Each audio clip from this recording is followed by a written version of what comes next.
Dear friends, I am giving you the message of Sri Manoj Rakhit ji, who is very qualified person at age 35, subject of biographical record in who and who in the world in 87, 88, published by Marquis, who is who publication board, Chicago, USA.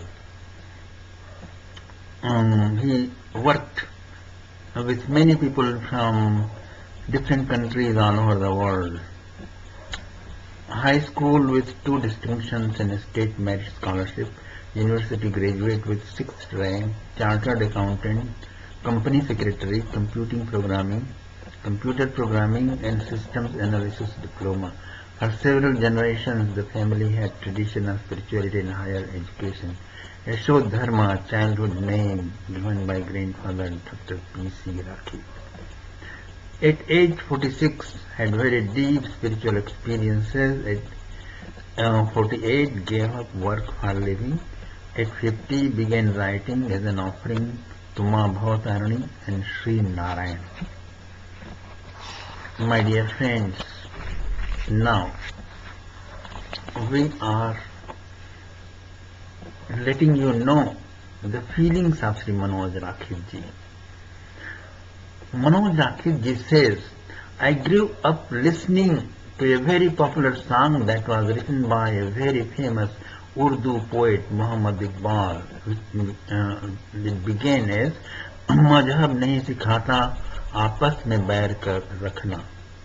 It means religions do not teach hatred and enmity. I also grew up reading, watching, listening that Christianity is a religion of peace and love, also of service to humanity. I believed in all this until 50 years of my life. Now I have read the scriptures of major religions. More importantly, I read their history. I probed into the real life conducts of their religious leaders, learned about their deeds and misdeeds. I understood how these religions shaped humanity, how dirty and horrible or how lovely and adorable were the acts of those who followed the teachings of these religions. I saw through the conspiracies some religions adopted for backing the face of other religions. I also acquired an insight into the manner in which some religions swallowed other religions. Now, let me introduce you teachings of Holy Bible.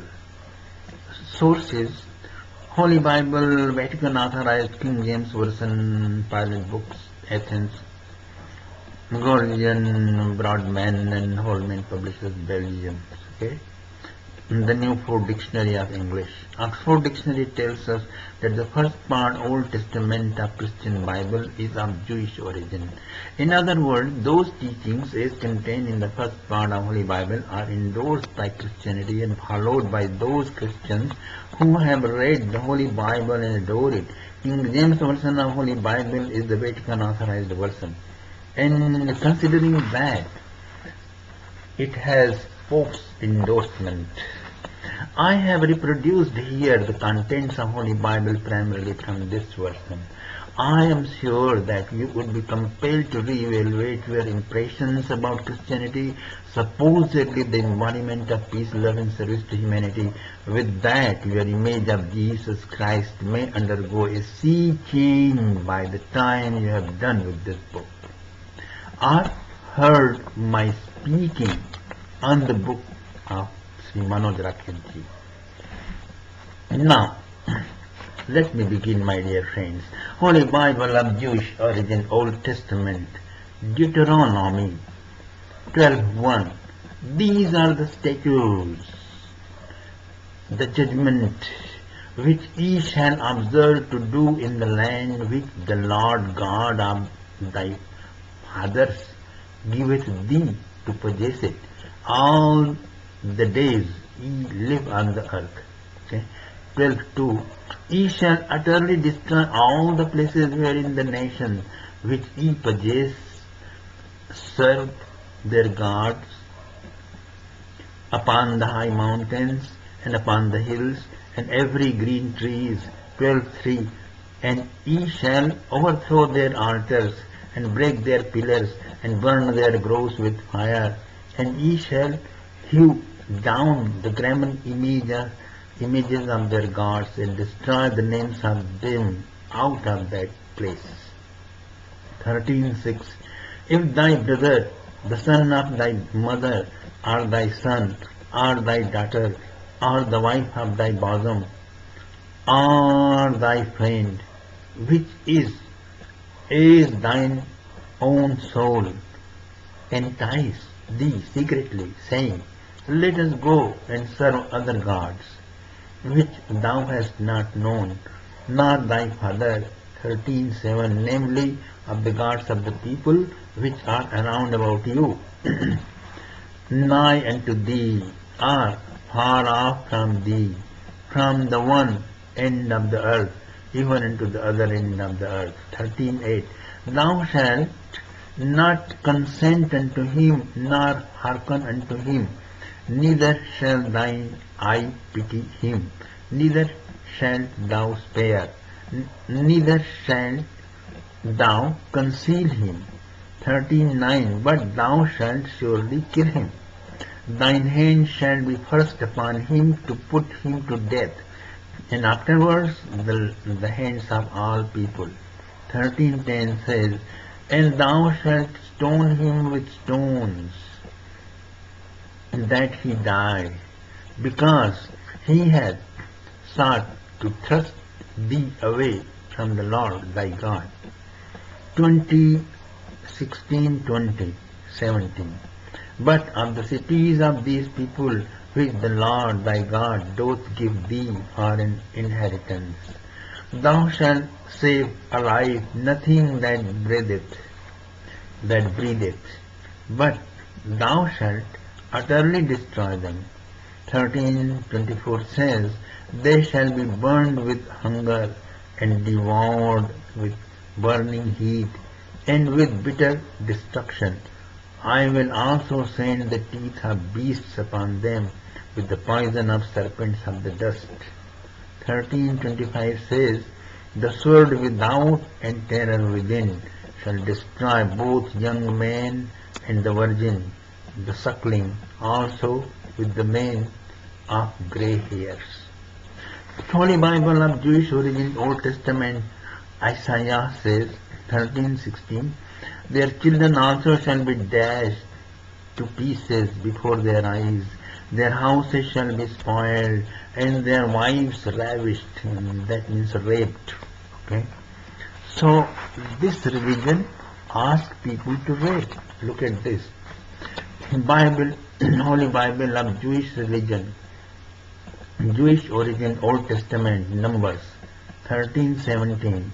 Now therefore kill every male among little ones, and kill every woman that hath known man by lying with him and sleeping with him. 31:18 says, But all the women children that have not known a man by lying with them and sleeping with them, keep alive to sleep with you.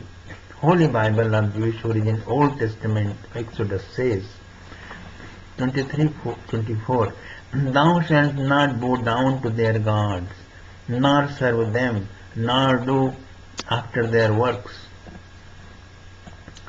but thou shalt utterly overthrow them, and quite break down their images. 34:13, But ye shall destroy their altars, break their images, and cut down their groves. 34:14, For thou shalt worship no other God, for the Lord, whose name is a jealous God. Holy Bible of Jewish origin, Old Testament, Nahum says, 1:2, God is jealous, and the Lord revengeth. The Lord revengeth and is furious. The Lord will take vengeance on his adversaries, and he reserveth wrath for his enemies. Christian Saint Matthew Oxford Dictionary defines Saint Matthew was one of the 12 chief disciples of Jesus Christ. He documented in his Gospel the record of Christ's teaching, what he heard Jesus say. So let us hear the Christ teachings from the records of Saint Matthew in Christian Bible. Holy Bible of Christian origin, New Testament, Matthew 10:34. Think not, I am come to send peace on earth, Jesus says. I come not to send peace, but a sword. 10:34-35. For I am come to set a man at variance against his father, and the daughter against the mother, and the daughter-in-law against her mother-in-law. 10:36 says, and a man's foe shall be they of his own household. 12:30 says, he that is not with me is against me. Christian Saint Luke. Oxford Dictionary defines Saint Luke as author of third Gospel. Holy Bible of Christian origin, New Testament, Luke. 12:51. Suppose ye that I am come to give peace on earth, I tell you nay, but rather division. 12:52. Far from henceforth there shall be 5 in one house divided, 3 against 2 and 2 against 3. 12:53. The father shall be divided against the son, and the son against the father, the mother against the daughter, and the daughter against the mother, the mother-in-law against her daughter-in-law, and the daughter-in-law against her mother-in-law.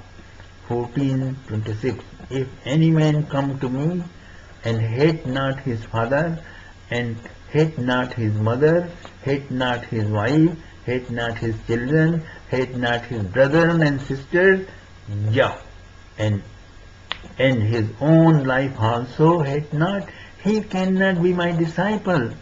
To be my disciple, you have to hate them. Christian Saint Thomas. Oxford Dictionary defines Saint Thomas as one of the 12 chief disciples of Jesus Christ. He documented in his Gospel what he heard Jesus say. So let us hear Jesus Christ from the records of Saint Thomas in Gospel of Thomas. 16. Jesus said, perhaps men think that I came to cast peace on the world, and they do not know that I came to cast division upon earth, fire upon earth, sword and sword and sword upon earth, and war. For 5 will be in a house, there will be 3 against 2 and 2 against 3, the father against the son and the son against the father, and they will stand because they are single ones. 56. Jesus said, he who will not hate his father and his mother cannot be my disciple, and he who will not hate his brothers and sisters and carry his cross as I have will not become worthy of me. Teachings of Holy Quran, my dear friends, this is what Christianity teaches to you, and this is what their missionaries want to dump on your head. So, watch out. Don't let your skull being a dumping place of all these garbages which can ruin your life. Now listen to the teachings of Holy Quran. Quran Majid in Arabic, English, Hindi, Muhammad Farooq Khan and M.M. Pakhtal.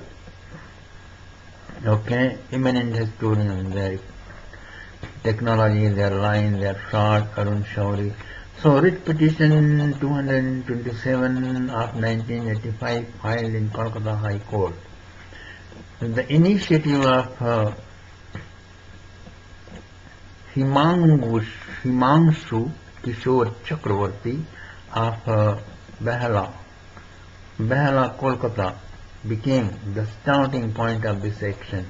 He submitted a letter 20th July 1984 to the government with a request for proscription of Quran.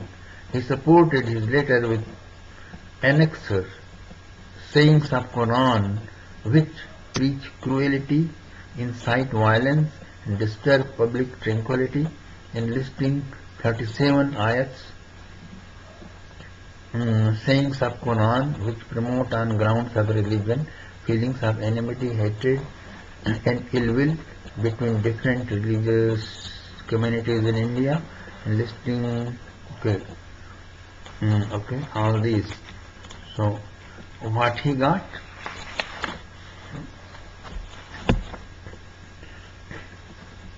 Writ application in High Court. Muslim mobs of India and Bangladesh began display of their strength on roads.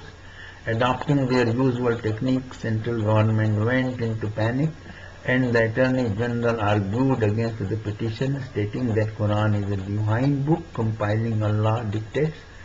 After all that nonsense, the request for prohibition against Quran was rejected, though it raised awareness among limited number of educated Hindus about what Quran truly is.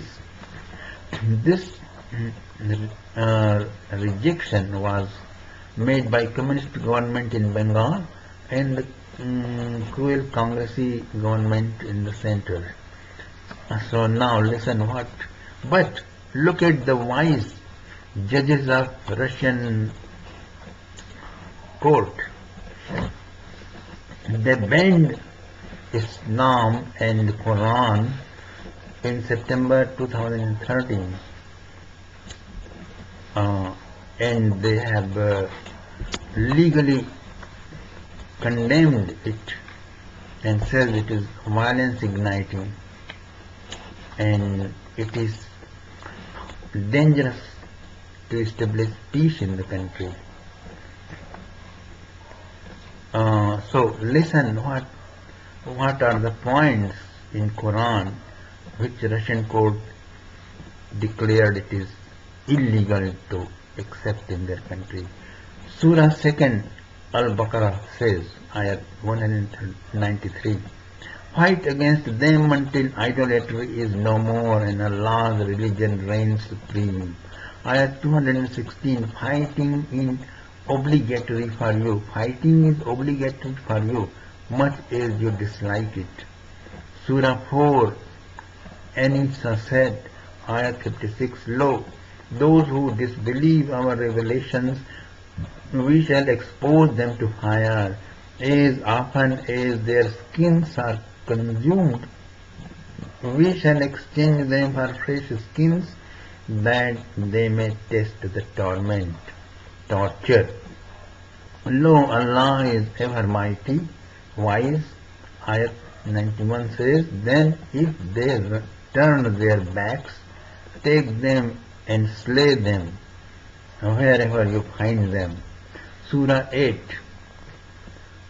Al-Anfal, ayat 12 says, I shall cast terror into the hearts of the infidels, strike off their heads, miam them in every limb.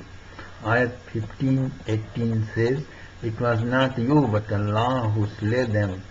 It was not you who smote them, Allah smote them, so that He might richly reward the faithful. Ayat 39, make war on them until idolatry is no more and Allah's religion reigns supreme. Ayat 67 says, it is not for any prophet to have captives until he has made slaughter in the land. Surah 9 At-Tawbah, ayat 2-3, Allah will humble the unbelievers. Allah and His apostle are free from obligation to the idol worshipper. Proclaim a awful punishment to the unbelievers. Ayat 7, Allah and His apostle repose no trust in idolaters. Ayat 39 says, if you do not fight, He will punish you sternly and replace you by other men. Ayat 41, whether unarmed or well equipped, march on and fight for the cause of Allah with your wrath and your person. 73, O Prophet, make war on the unbelievers and and the hypocrites. Be harsh with them. Their ultimate abode is hell, a hapless journey's end. 111 says, Lo, Allah hath bought from the believers their life and their wealth, because the garden, the paradise, will be theirs. They shall fight in the way of Allah and shall slay and be slain. It is promise which is binding on him in the Torah and the Gospel in the Quran, who fulfilleth his covenant better than Allah. Rejoice then in your bargain that ye have made, for that is the supreme triumph. Ayat 123 says, Believers, make war on the infidels who dwell around you, let them find harshness in you. Surah 22, Al-Huza, Ayat 19-21 says, Garments of fire have been prepared for unbelievers. Scalding water shall be poured upon their heads, melting their skins, and that which is in their bellies, that too they shall be lashed with red iron. Surah 33 Al-Haziba says, Ayat 36, And it becometh not a believing man or a believing woman when Allah and His Messenger have decided an affair for them, that they should after that claim any say in their affair. And whoso is rebellious to Allah and His messengers, he verily goeth astray in error manifest. Surah 47 Muhammad says, Ayat 4:15, When you meet the unbelievers in the battlefield, strike off their heads, and when you had laid them low, bind your captives firmly, then grant them their freedom or take ransom from them until war shall lay down her armor. Thus shall you do. Hath Allah willed, He could Himself have perished them without your help, but He has ordained it thus that He might test you, the one by the other. As for those who are slain in the cause of Allah, He will not allow their works to perish. He will vouchsafe them guidance and ennoble their state.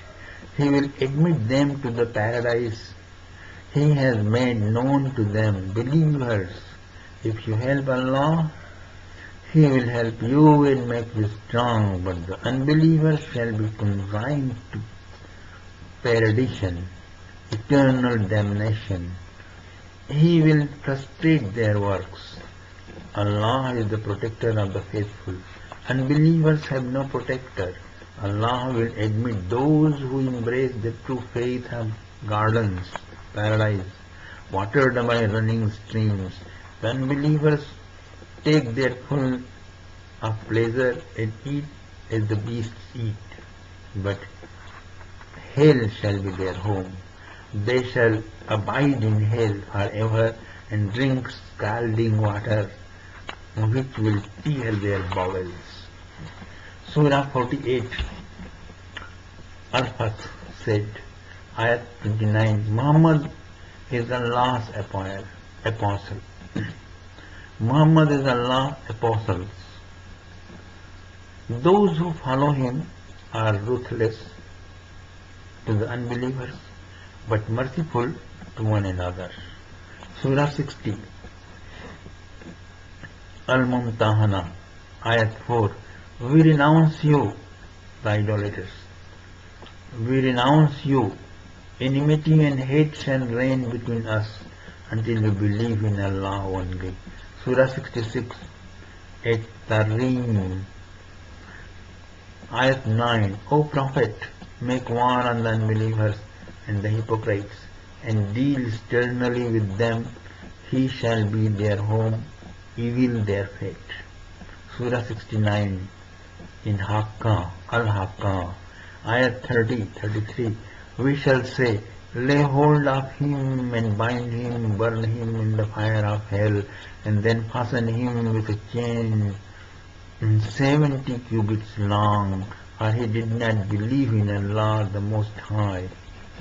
So, my dear friends, these are the ayats from Quran, and this is how Quran, a Muslim's mentality is, composed by Quran.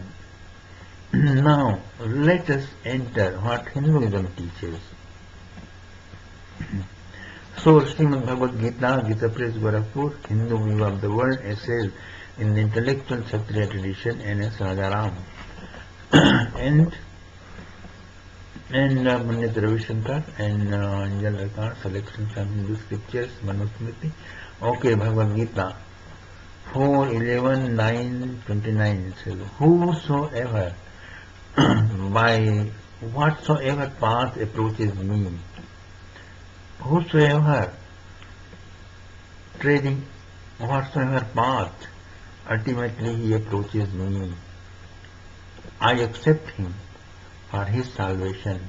All creatures, great and small, I am equal to all. I hate no one, nor have I any favorites. Those who worship other gods with devotion worship me. Ultimately they reach me. Rig Veda says 1:164 to 46, cosmic reality is one, but the wise perceive it in many ways. Indra, Mitra, Varuna, Agni, Mighty, Garutmat, Yam and Matarishwa, the giver of breath. Let felicitous thoughts come to us from every source. Shiv Mahimna Stotra, verse 3rd, as numberless rivers following different paths, straight or zigzag, merge in the same ocean, so too the aspirants of various tastes and capacities reach thee through effort, O my Lord Shiva.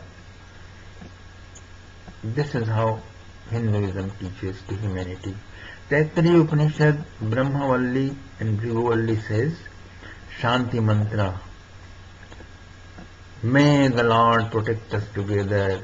May He nourish us together. May we work together, uniting our strength for the good of humanity. May our learning be luminous and purposeful. May we never hate one another. May there be peace, peace and perfect peace. Tatri Aranyak 4th Pravargya Mantras, 42nd Anuvak. May there be peace on earth, peace in the ether, peace in the heaven, peace in all directions, peace in fire, peace in the air, peace in the sun, peace in the moon, peace in the constellations, peace in the waters, peace in the plants and herbs, and peace in the trees, and peace towards cattle, and peace towards goats, peace towards horses, peace towards mankind, peace in the absolute Brahma, peace in those who have attended Brahma. May there be peace, only peace. May that peace be in me, peace alone. Through that peace may I confirm peace in myself and all around me, throughout the world. May there be peace in me, peace alone. Sarvesham, the traditional prayer. May good befall all. May there be peace for all. May all be fit for perfection, and may all experience that which is auspicious. May all be happy. May all be healthy. May all experience what is good, and let no one suffer. Taittiriya Upanishad Shikshavalli says, do not neglect your duties to the God and your ancestors. May your mother be like a god unto you.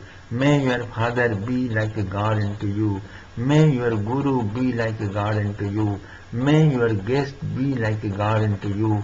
Wherever you have observed heartless deeds performed, you should follow those alone and no others. When you have seen us, Your teachers perform good actions, follow those done, follow those alone. Brihadaranyaka Upanishad, first adhyaya says in third Brahmana 28th mantra, O Lord, please lead me from the unreal to the real, lead me from darkness to light, lead me from death to immortality. May there be peace, peace and perfect peace. My dear friends,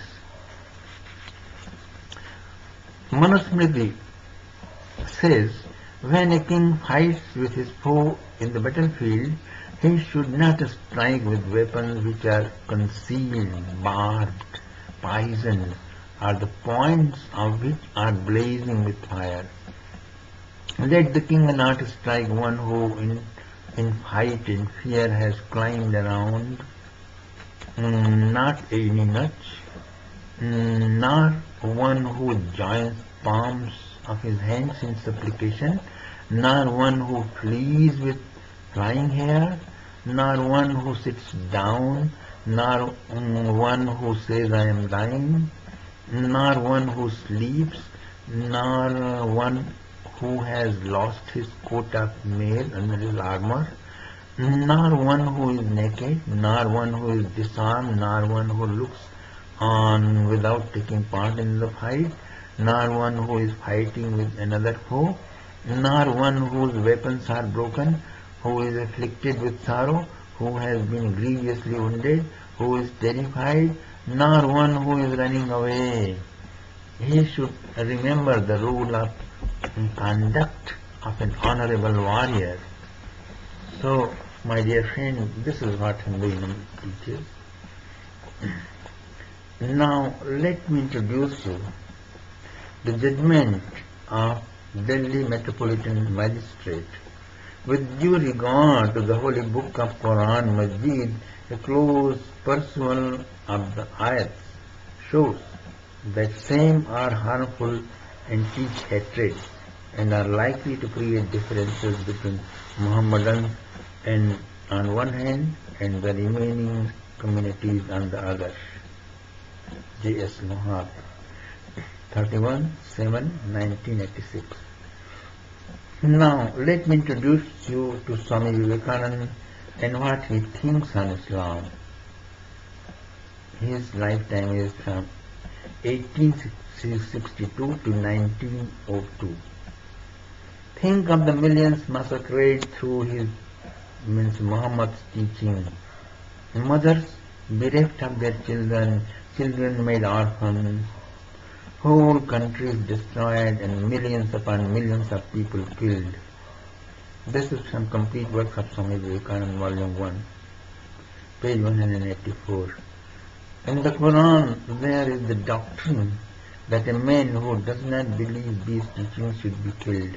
It is a mercy to kill him, and the surest way to get to heaven, where there are beautiful houris, means call girls, and ladies, and all sorts of sense enjoyment, is by killing these unbelievers.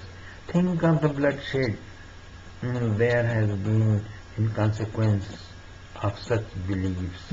These steps forward was made with the sword. The Quran in the one hand and the sword in the other. Take the Quran, or you must die. There is no alternative. You know from history how phenomenal was their success. For 600 years, nothing could resist them, and then there came a time when they had to cry halt. So will be with other religions if they follow the same methods. Ignorant persons dare to say that others are entirely wrong and they alone are right. If they are opposed, they begin to fight. They say they will kill any man who does not believe as they believe, and as Muhammadans do. The Muhammadans from the beginning stood against any idol worship, but practically instead of one prophet, thousands upon thousands of Sufi saints are being worshipped, who were political missionaries or spies. They are worshipping them. Wave after wave had flooded this land, breaking and crushing everything for hundreds of years. The sword had flashed, and victory unto Allah had rent the skies of India. But these floods subsided, leaving the national ideals unchanged.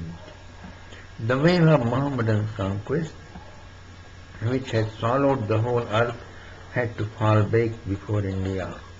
When the Mohammedans first came, we are said, I think, the authority of Farishta, the oldest Mohammedan historian, to have been 600 million of Hindus.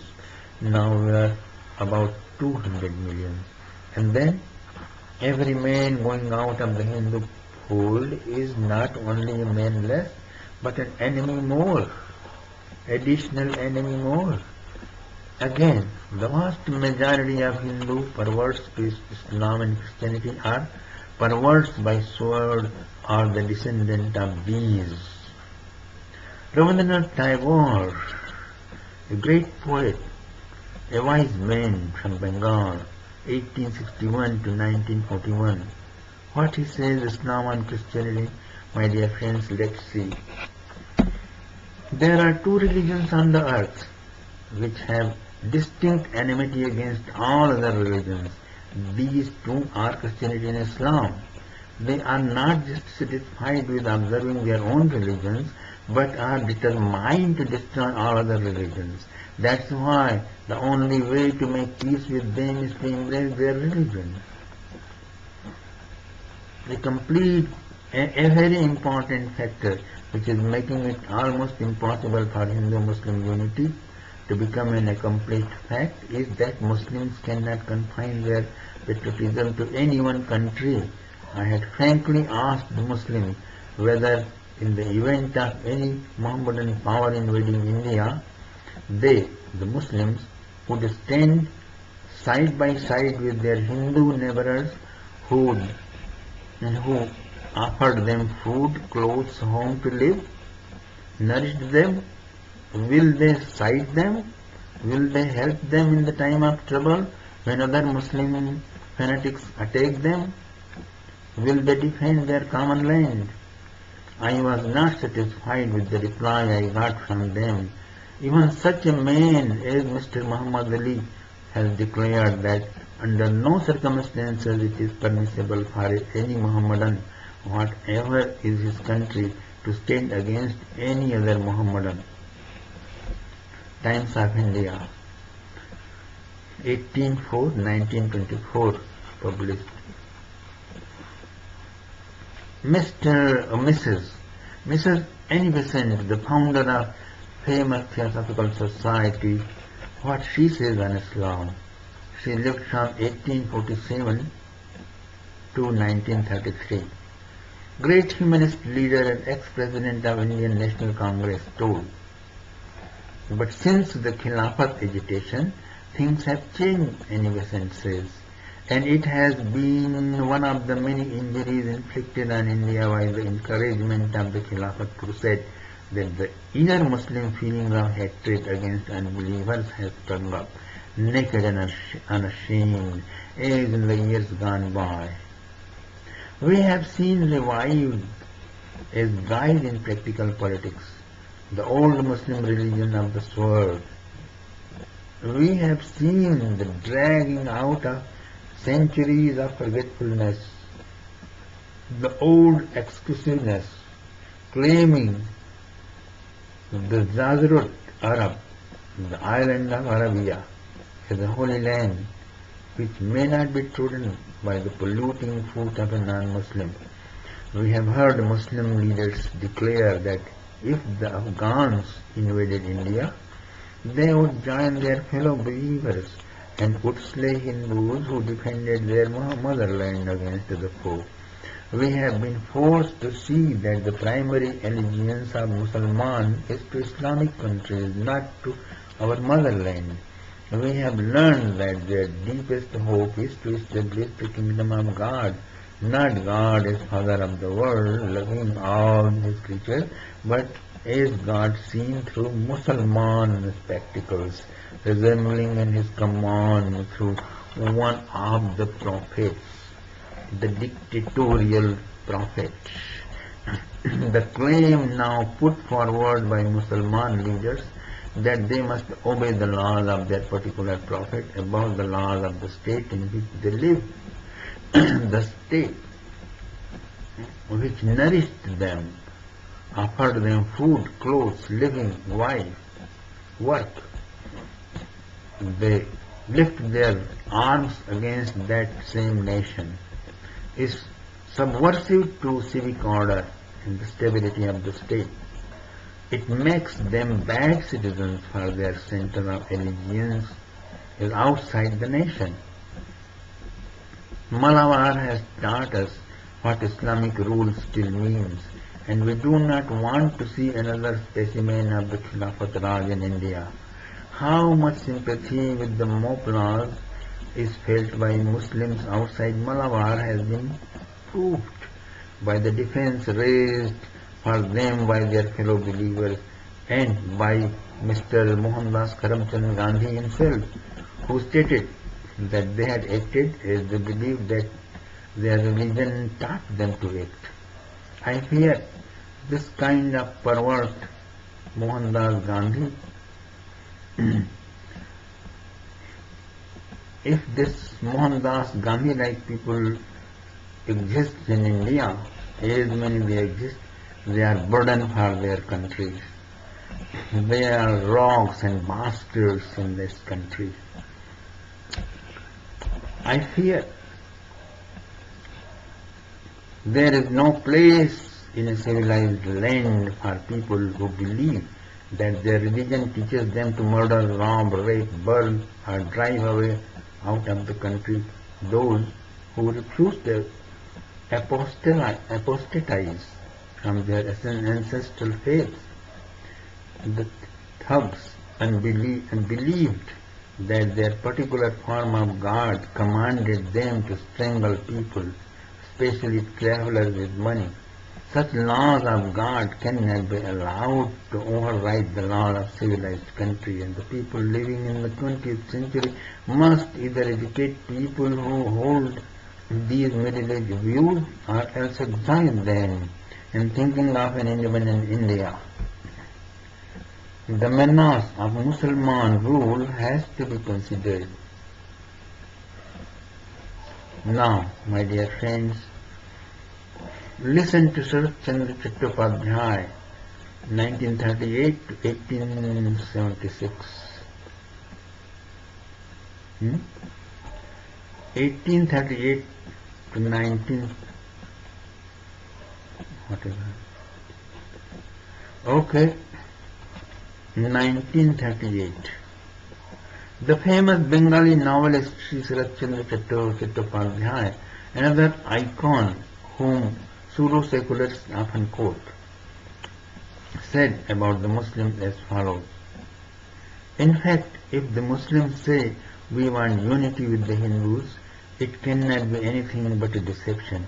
One would say that the Muslims invaded India just to plunder, not to set up a kingdom, but they were not satisfied with the loot only. They demolished Hindu temples, broke the idols, and raped Hindu women. In fact, they never spared to do maximum harm and insult to other religions and humanity. Even when Muslims became the ruler of the land, still they could not come out of this ugly mentality. So-called generous king like Akbar did not spare the Hindus from rape and torture. It is obvious that this culture of raping and torture became innate to the Muslims. When Muslims will come down from their high horse of religion, probably then they will realize this is nothing but unparalleled barbarianism. This is barbarism. Barbarianism. But the Muslims are yet to go a long way before they realize it. But their eyes will never open unless the whole world together arranges some lesson for them. Okay? Now, let us see what Vedanath Sarkar says on Islam. 1870 to 1958. The world-famous historians wrote, according to the Quranic law, there cannot be peace between a Mohammedan king and his neighboring Hindu state. The latter are Dar-ul-Harab, a legitimate state for war, and it is the Muslim king's duty to slay and plunder them. Means all Hindu kings are Hindu people, till they accept the Allah and Islam and become Darul Islam, land of Muslims alone, after which they will become entitled to his Muslim king's protection. Rishi Aurobindo, Yogi Aurobindo Ghosh, 1872 to 1950, says on Islam, you can live amicably with a religion whose principle is tolerance. But how is it possible to live peacefully with a religion whose principle is I will not tolerate you? Certainly, Hindu-Muslim unity cannot be arrived at on the basis that the Muslims will go on converting Hindus, while the Hindus should not convert any Mohammedans. Okay. Sri Aurobindo told in a reply to a question of a disciple, I am sorry, they, Mr. Mohandas Karamchand Gandhi and C. Rajagopalachari and their followers are making a fetish, a grave, dangerous blunder of this Hindu-Muslim unity. It is no use to ignore facts. Someday the Hindus may have to fight the Muslims, and they must prepare for it. Hindu-Muslim unity should not mean the subjection of the Hindus. Every time the mildness of the Hindus has given way, the best solution to allow the Hindus to organize themselves in Hindu-Muslim unity would take care of itself. It would automatically solve their problem. Otherwise, we are lulled into a false sense of satisfaction that we have solved a difficult problem, when in fact we have only shelved it on unknown time. A disciple asked Aurobindo if it is India's destiny to assimilate all the conflicting elements. Is it possible to assimilate the Mohammedan element also? Sri Aurobindo replied, why not? India has assimilated elements from the Greek, Persian and other nations, but she assimilates only when her central truth is recognized by the other party, and even while assimilating, she does it in such a way that the elements absorbed are no longer recognizable as foreign, but become part of herself.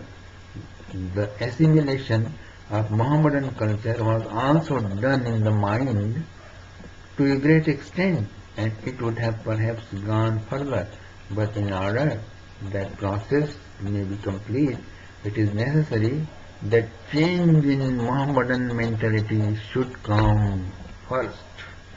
The conflict is in the outer life, and unless the Mohammedans learn tolerance, I do not think the assimilation is possible. Until then, the Hindu is ready to tolerate. He is open to new ideas, and his culture has got a wonderful capacity for assimilation, but always provided that her central truth be recognized. Dr. B.R. Ambedkar, 1891 to 1956, says, Muslims will not obey a Hindu, for that matter any non-Muslim government, wherever there is rule of Islam, there is his own country. In other words, Islam can never allow a true Muslim to adopt India as his motherland and regard a Hindu as his kith and kin brother, as Gandhi is barking all around India. The Muslim invaders, no doubt, came to India singing a hymn of hate against the Hindus. They planted the seed of Islam, the time bomb. They have planted the seed of time bomb in the form of Islam and Muslim. Its growth is the thickest in northern India. Successive invasions have deposited their silt more than anywhere else and have served as watering exercises of devoted gardeners. Its growth is so thick in northern India that the remnants of Hindu and Buddhist culture are just shrubs. Dr. K. S. Lal, 1920 to 2002 on Islam says, the great historian writes, the Quran does not permit the existence or continuance of other faiths and their religious practices. Of the 6,236 ayatas in the Quran, about 3,900, means two-thirds ayatas are directly or indirectly related to kafirs, killing them, raping them, plundering them, hurting them. Quran reads like a manual of war on the mankind rather than a charter of brotherhood for all mankind. My dear friends, after failure of Operation Gibraltar, 1965, Operation Tupac, 1988, was launched by the then President of Pakistan, Zia-ul-Haq, and the responsibility to turn this into a reality was assigned to Pakistani and Bangladesh intelligence agencies, ISI and DGFI, with intent to carve out a large chunk of land for establishing Mughalistan as shown in the map. Okay? The objective being to split India into pieces, to create internal disturbances, destabilize it with the help of intelligence network, to install armed bases and direct armed movements within the country, taking the advantage of porous borders along Nepal and Bangladesh, and the infiltrators and resident Muslims sympathetic towards Mughalistan project. When Muslims first came to India, they hid into their bosom the dream to turn India into land of Islam. The same desire flourishes in their hearts till today, finding partners among local Muslims who, as reiterated by Muhammad Ali, that under no circumstances it is permissible for any Muhammadan, whatever is his country, to stand against any Muhammadan. Okay? So Hindu population is unable to keep pace with rapid increase in Muslim population in India. This may one day become a deciding factor. So be aware, beware. The Congress government is helping them with hidden hands, and Christians and communists and Maoists all are working together with one hand, and with them has come this Arvind Kejriwal, the most dishonest man, who he is helping them. My dear friends, this is the message of a great thinker of our time. Now decide for yourself your future, your life. Thank you very much. Om, om, om, om, om, om, om, om, om.